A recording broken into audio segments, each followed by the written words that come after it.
Some viewers may find the following video disturbing. Viewer discretion is advised. Hey everyone, welcome to the discussion for Dark Souls, the card game, and the expansions, the Forgotten Paths and the Seekers of Humanity. So I have done a discussion before over the Dark Souls card game, and I think I did a separate discussion over the expansions, but this is going to kind of replace all of that into one overall video. So a long time ago, at least what it feels like, and way early on my channel, the Dark Souls board game came out. And boy, was it atrocious. Like, that was kind of like Steam for it's like, hey, we have the IP. It's like, oh, sweet, I love Dark Souls. And then you realize, oh, this doesn't work as a board game. I mean, their boss fights were really good, the way that they had that set up, but everything up to that was just, was horrendous. And then they made a card game. So this is Steam Forge's, production. And it's actually really good because it's a deck builder and a very difficult one at that. So let's go ahead and talk about some of the negatives about the game. Because I mean, this game isn't perfect. It still is a deck builder, and it can be very, very brutal because you rely heavily on your deck. Your means of attacking and your means of defending all rely on your deck. So you can have encounters that you draw that could just... I mean, the very first encounter in the run-through was I lost because it was supposed to be two enemies, but one of the enemies that came out was like a link, so it was a dog, and it brought in another dog, and I killed two of the enemies, but the third one is what, caused me to not have any cards left. And because I had no cards in my hand that were about defense, then it's just like, oh, okay, because your deck is your life. So if you're taking damage, you either choose from your hand or your deck, and you kind of, it eventually dwindles out.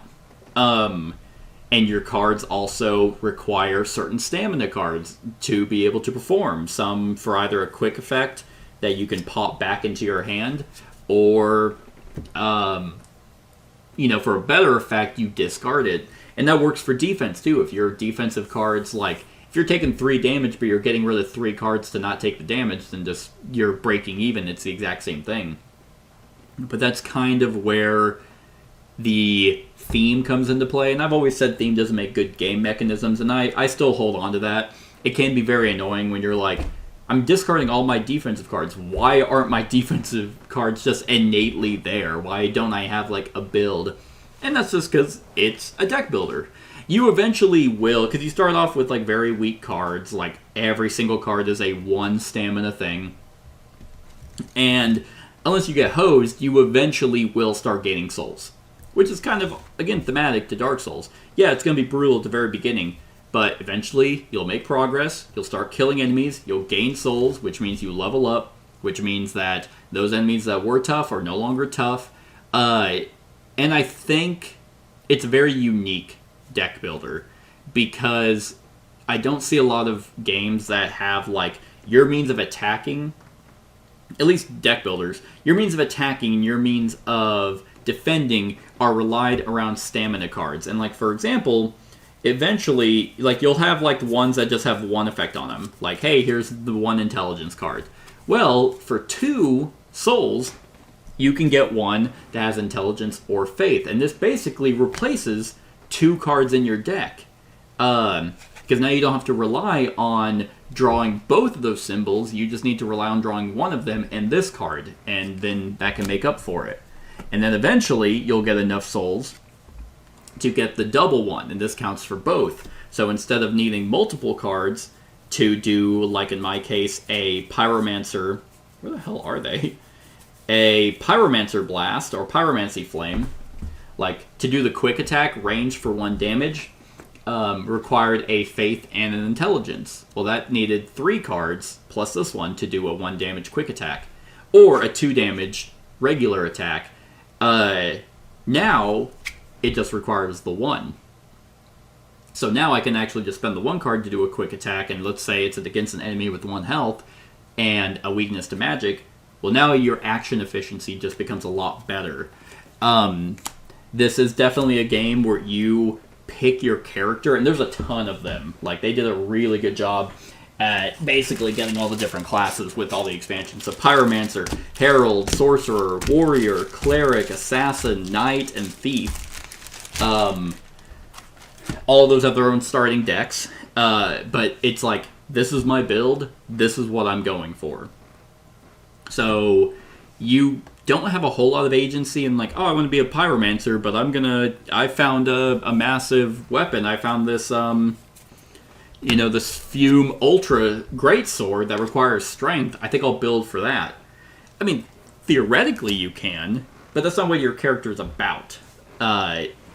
So you eventually will start, like a deck builder, getting rid of shitty starting cards and getting in better cards, and then the game naturally has a really good progression. I like the fact that you do have 5 bonfires, which is against the theme, but the game has to have you lose in some way. That was kind of my complaint with the Dark Souls board game, but I was like, well, how else would you lose if you just had unlimited attempts? So the game has to have something to keep you trying.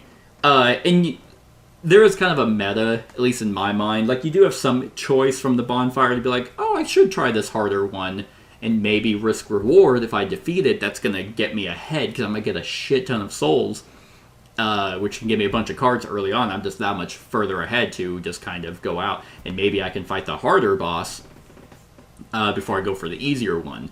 But typically, you go to a level 1 encounter, you go back and rest, you level up, you go back to a couple level 1 encounters, you rest, you level up, and then what I do is, it's like, okay, around the 3rd or 4th bonfire rest, I'm going after the mini-boss, or the easier one. In my run-through is the Moonlight Butterfly. And you beat that, and then you're like, okay, the very last one, I'm going to go after that. But if I lose, then I'm going to... then I just lose the whole game. I do like that, and what's also really neat is the bonfires give you something, like, it's like every time it's like, okay, get a level 2 stamina card, get a level 5, get a common treasure, get this. It does reward you for resting, so you're not just completely like, well, I keep dying, I'm not having any souls, so I can't level up. It gives you a little bit of stuff, and I also like the fact that each time you rest on a bonfire, there's like an innate progression, because it increases how many cards you can have in your deck. You start out with 28, and by the end of the game, you can have 40. So, and they do have remnants of humanities that do count as cards. It's like, well, I don't have enough souls to kind of fill out that, 40. I got 38. Okay, we'll throw a couple remnants of humanities in there. Those are at least buffers to count as damage, or if you have them in your hand, you can draw cards. So the game, while difficult and can be completely unfair, I think does do a pretty good job at self-correcting. Now, I'm not saying that you can't get hosed you can get hosed in any deck builder, especially any competitive deck builder. At least this is cooperative in some way. I think every time I've played it, again, go watch my run-through. Very first encounter, literally very first card flip was like a shit ton of traps, and, more enemies than I can handle. And it's like, shit, I lost the first encounter. Do I restart? Nope, that's part of the game. Let's just see what happens. And I was able to barely eke by. I was behind, but then it's like I barely squeezed by the Moonlight Butterfly. And then barely squeaked by again. I think that is good. You want to have kind of a tight game instead of just completely stomping the enemies. There's a ton of variety in the game, which I enjoy, because the problem with the board game was that every time you went to an encounter, it was the exact same encounter. It was like, here you are, just take these stupid minis, put them on there, do the exact same thing over and over again, which I get matches the video game, but the video game is like, oh, bonfire, boom, they're back. Okay, we're in it. Board game was, okay, let's put all the minis. It took you like 5 minutes to set up every time you had to rest, which you had to rest a lot. And in the video game, it's snappy, so you don't think about, oh, the enemies are going to be in the exact same spot. When you grinded, which this game doesn't really let you grind, it's super quick in the video game. And here, they do a really good job of just having a ton of enemies, so that, you're going to the same location. Like, I know what's at the Ashen Wake. I know what's at the Hidden Passageway, or the Deeps, or the Haunted Wood, if those are my level 1 encounters. But I don't know what enemies are there, and that gives you enough variety. So I like that. Like the Ashen Wake, which actually I never triggered any of the traps, was an Abyss Energies. The player who triggered this trap must spend 1 Faith or suffer 3 damage. Spike Traps, the player who triggered this trap must spend 1 Dex or suffer 3 damage. And Swinging Blades, the player who triggered this trap suffers 2 damage and is pushed to an adjacent empty square. So what's neat about some of those stuff is that, like the Ashen Wake will give me 1 common treasure, has 2 regular enemies, and 3 traps. I know they're there, but I didn't trigger any of them, so I know there are 3 traps there. Now maybe some of them get triggered in the first time I encounter it, and those are gone now, so now it's a little bit safer. But you get to see what's around. And you might not know what enemies are going to be there, but at least that gives you some variety. Because I swear, if this game was like, oh, you're going to, the Misty Cliffs again, here are the same enemies. It's like, this is extremely tedious. So I actually like that there are just going to be random enemies in those spots, and that creates a different puzzle element. So you might be wondering, like, how does this game, like, I primarily play this solo, and that's mainly because Dark Souls is a solo game. Yeah, you can bring in kind of you can bring in like allies, like summons to help you. This I never felt the need to, because you basically get in each other's way. Like if you need to move or deal with anything, you kind of have to spend both people's movement to do that. It's just going to bring in more enemies, you have to share souls, which, I mean, you should get more souls whenever you have more enemies to kill. But it's like, okay, well, yeah, you need to, so we only have 8. Who's getting the 5 card? It's just much easier I'm selfish, to spend the souls that I want to spend to be able to just put them all in my deck. It's easier for me to just deck build. But that does kind of create a more difficult challenge, because when enemies attack, if it's a targeted attack, there's no missing, really. It's like, oh, it's attacking the back left corner. Well, no one's there. So then it attacks that row. Okay, no one's there. Then it goes to the front row, and then attacks. So basically, you're always getting hit, except if it's an area of effect attack that in the rules specify that if no one's in that area, if it's attacking the far left side of that entire column, if no one's there, then it completely misses. But if 2 people were there in a multiplayer game, it would hit both of them. So that's the trade-off. I have played this with I've never played this at 3 or 4.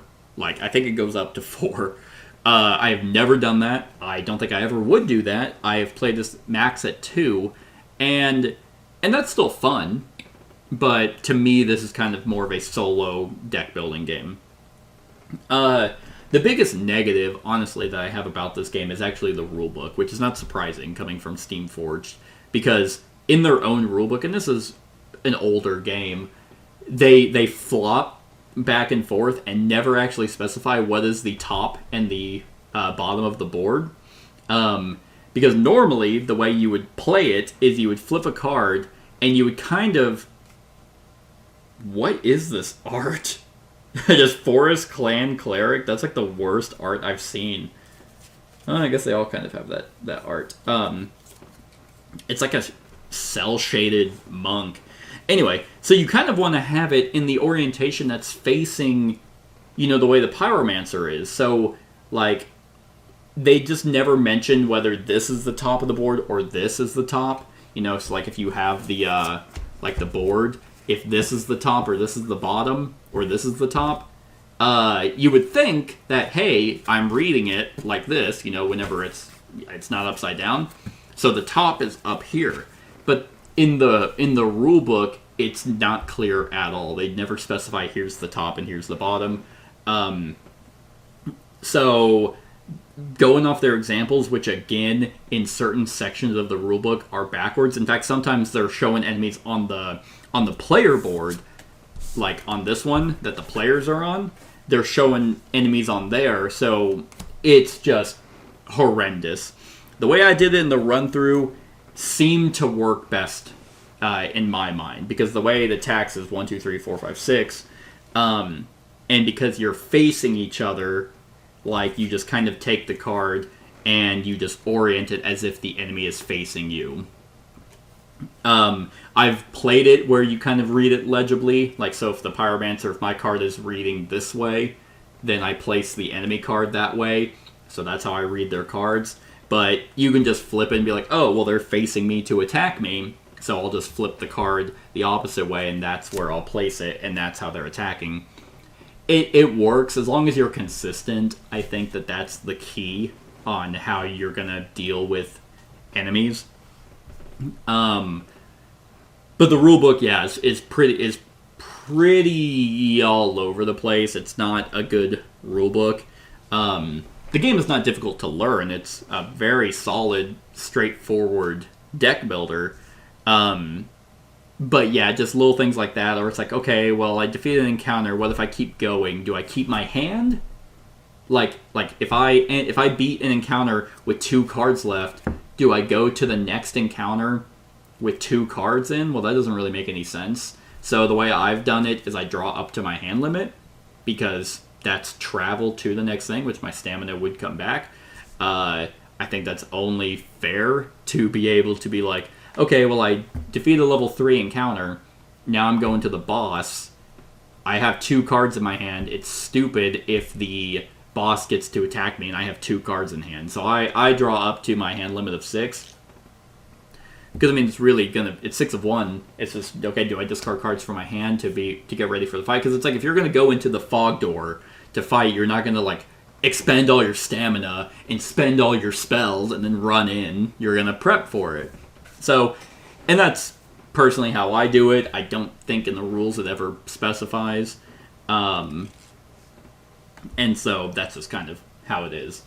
So now let's go into what Dark Souls is all about, which is level design. No, there's no level design here. It's the name of a card. It's the bosses. And the bosses, I think, work very, very well. They represent the bosses that they are. And I like that the board is representative of, like, whenever you're picking an encounter board, it basically will tell you how, like, what bosses you want to fight. And the bosses that they have, because I haven't made any more expansions, was the Moonlight Butterfly and Great Grey Wolf Sif. Then they have, because they have 3 double-sided boards. They have the Bell Gargoyle, the Asylum Demon, the Last Giant, the Pursuer, Old Iron King, Smelter Demon, Abyss Watcher, High Lord Volnir, Vort of the Boreal Valley, and Pontiff Sullivan. So, pretty good range, I'd say, of, I mean, it seems like Dark Souls 1 and Dark Souls 3. Because I've actually never played Dark Souls 2, so I don't know which bosses are actually in Dark Souls 2. I've only played 1 and 3. But yeah, that's just kind of, the layout of the board is, I mean, it's a little bit different. Some of them are the same.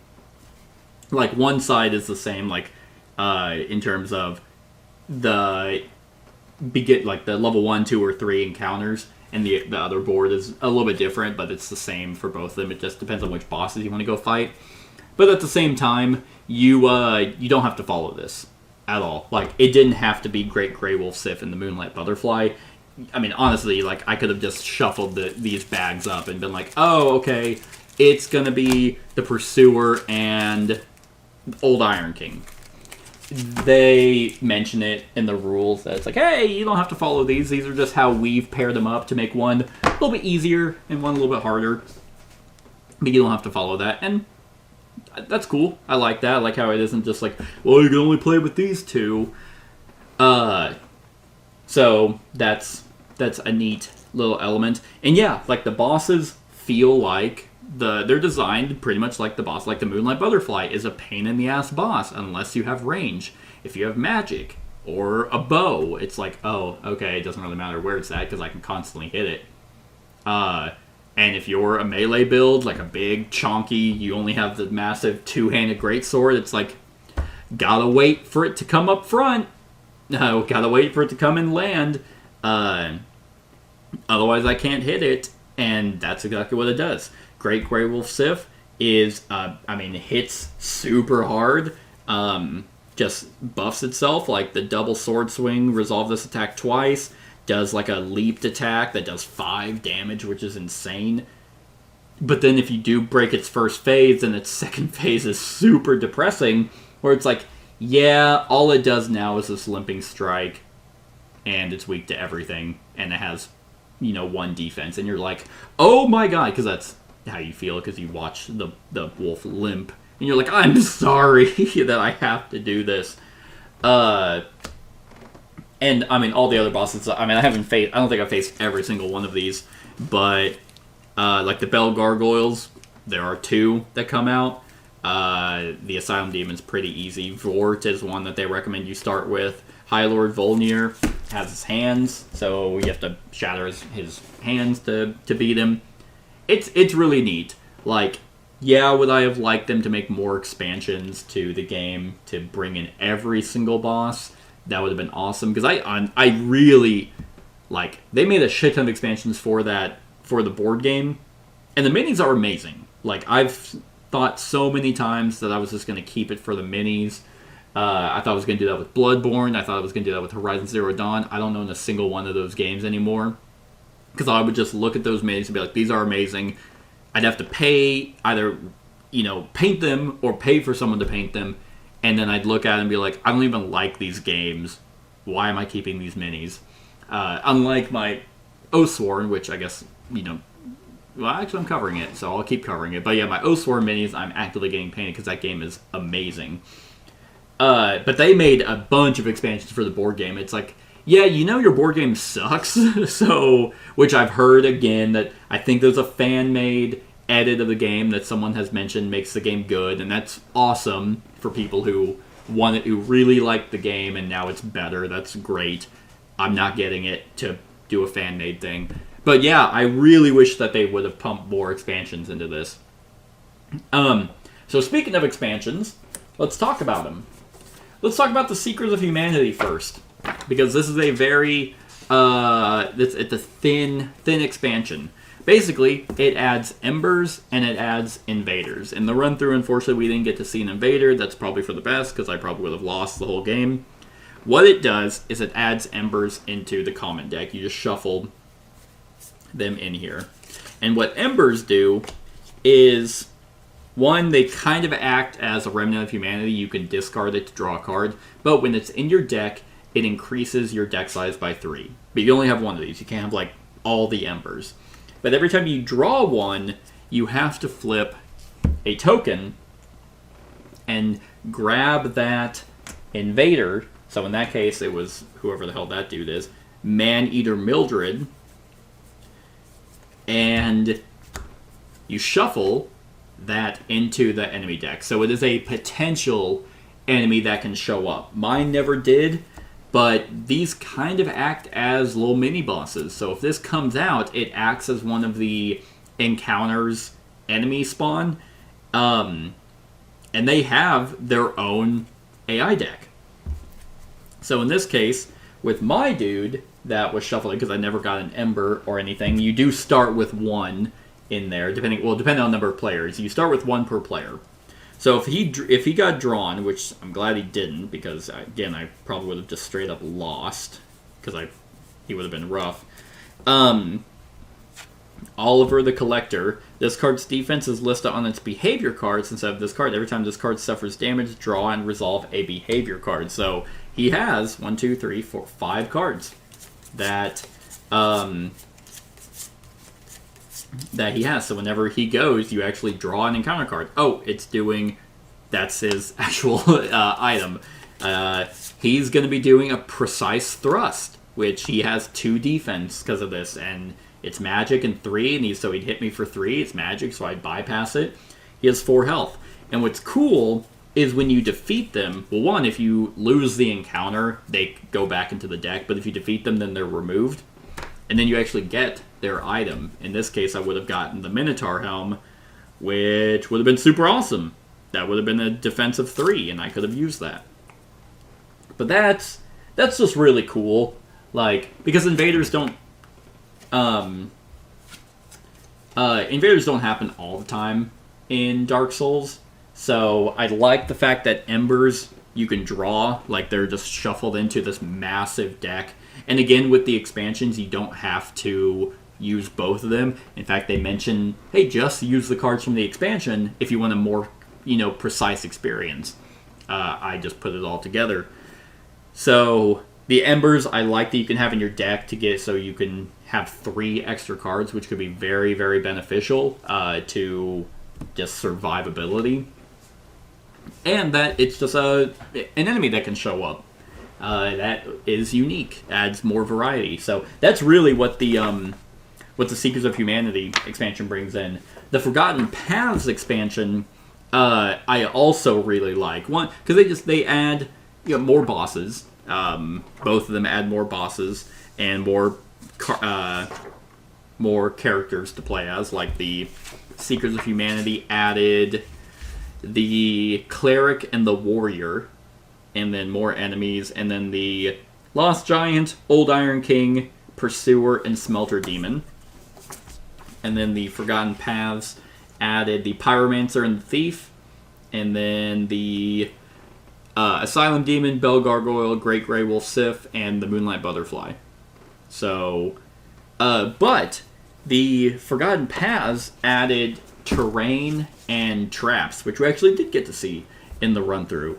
And I think they're both great additions. Like, they're smaller expansions, just added more to the game.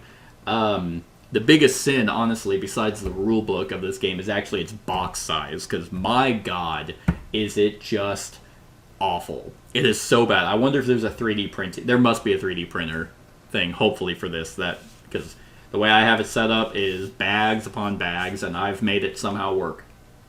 But anyway, terrain is just assigned to a location. So in my case, it was the Misty Cliffs. Was assigned the High Ridge terrain, but it didn't have to be. It happened to be very thematic in that case, but it's now linked to that. So if every time I go to the Misty Cliffs, I don't know what enemies are going to be there, but I do know it has a High Ridge effect, so if I don't have any range in my deck, that's going to cost me a lot of stamina, so do I keep going that way? But it could have easily just been Bog, or Fog, or Gog. It could have been the Tangled Undergrowth, or Treacherous Footing, or Sweltering Heat. So they are linked to those, and I think it adds just some variety. I think they're pretty cool. And then the other thing it adds was traps, and there's a lot more traps to deal with. Luckily, there are some in here that are just nothing, but you don't know what the traps are, like, until you trigger them. And kind of the way the traps work, they're a little fiddly, because whenever you see how many there are, it's like you draw from a random deck, and you look at where it's attacking. It's like, oh, this one's attacking in that top right section.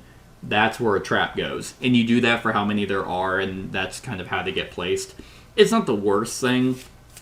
And you don't even have to trigger them. Like, if you get pushed, some enemies will push you. That can land you in a trap. Sometimes the trap will be... It might be a lucky escape with no effect. It might be a pitfall. It might be a rock fall. And poison mist or whatever.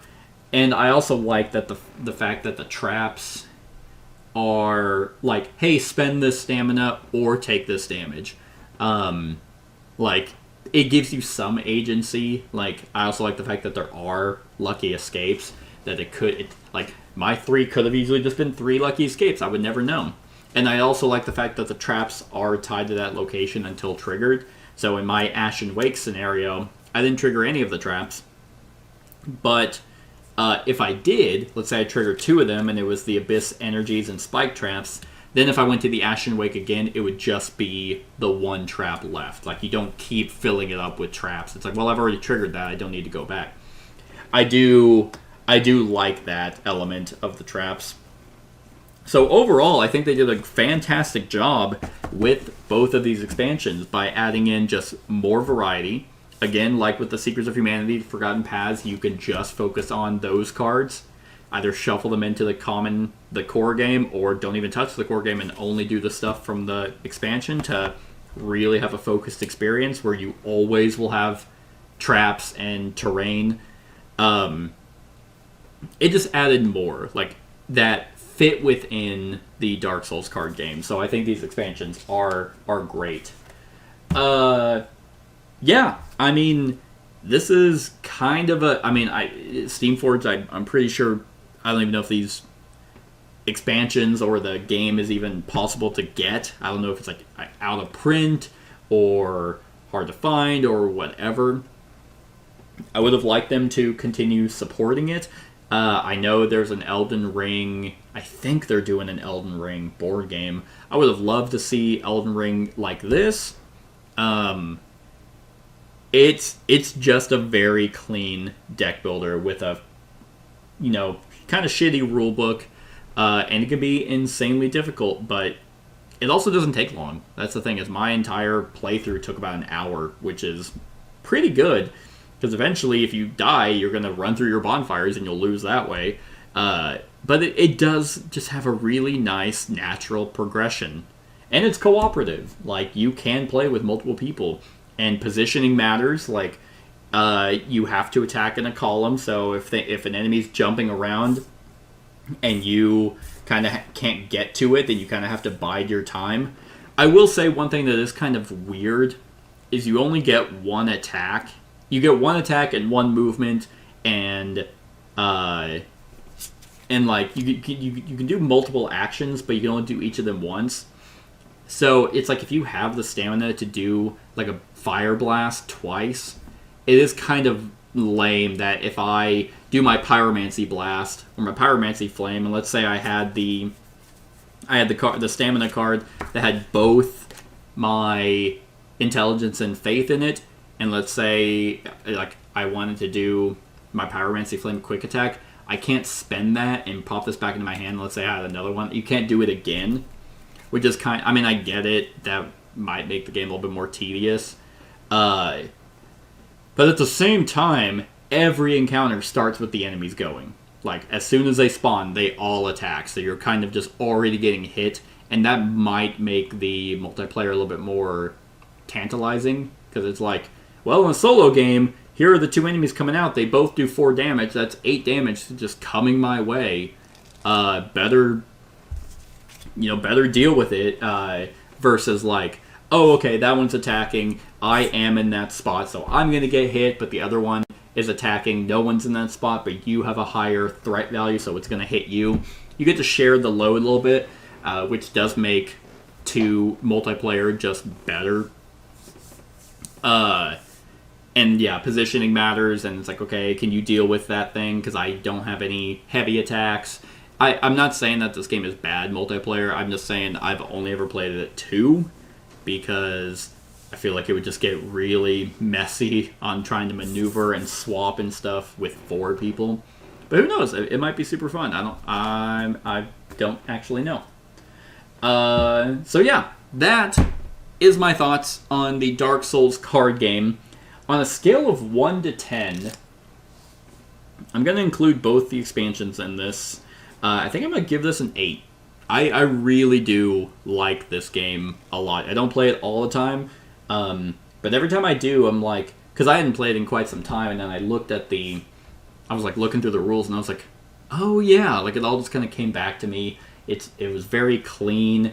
They do have a decent amount of variety with the enemies and the bosses and the characters, and the characters do feel like the characters. When you play a warrior, you feel like a warrior. When you play like a pyromancer, a ton of loot that you can come in, and sometimes you get stuff that works for your build. The one thing I don't know if is actually in the rules, but I don't know if you can sell items, like if you get treasures that don't do anything for you, I think you could in the board game, but I don't know if it's in the card game.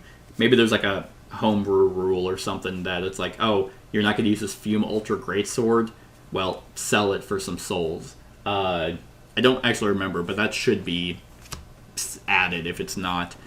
Yeah, it just kind of comes together. If there's an insert for the game somewhere, which I might look at after this, that would also help out quite a bit. And maybe just like I'm sure there's a file out there if you're confused by how the layout works. But yeah, I really, really like it, and I wish Steam Forge made better games like this one than what they currently make. But that's it, everyone. That's my thoughts on Dark Souls, the card game with the 2 expansions. Let me know what you think of the game in the comments below. Other than that, like, comment, share, and subscribe, and have a wonderful whatever time of day it is for you. Hey everyone, thank you for watching, and I really hope that you enjoyed the video. If you would like to see more of my content, go ahead and click that subscribe button and the bell to be notified whenever I upload any new content.